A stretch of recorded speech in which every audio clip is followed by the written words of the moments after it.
Hi, everyone. Amara Barnes here.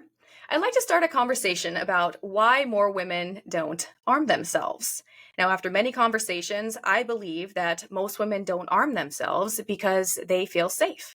Now, this is best case scenario, right? I want every woman to feel safe, but not if she shouldn't feel safe. Does that make sense?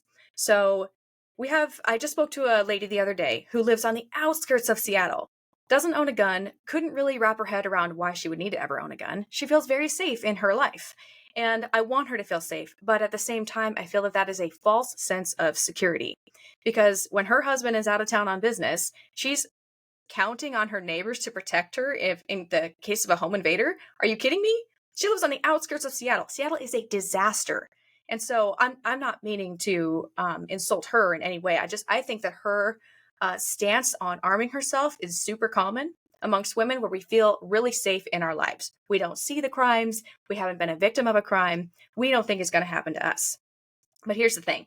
If you have a commute where you're driving outside of your super safe neighborhood, if you live on the outskirts of any major metropolitan area, it's only a matter of time until the crime starts to spill into your neighborhood.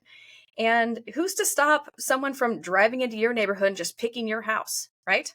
So women get followed all the time. We get harassed all the time. We get targeted all the time. It doesn't mean that everyone becomes a victim of a crime.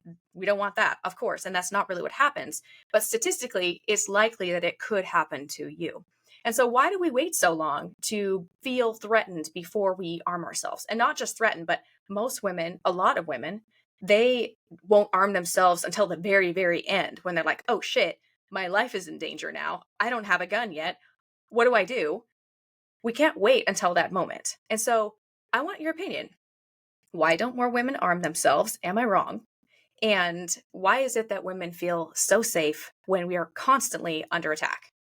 Leave your comments or leave a video. Talk to you later.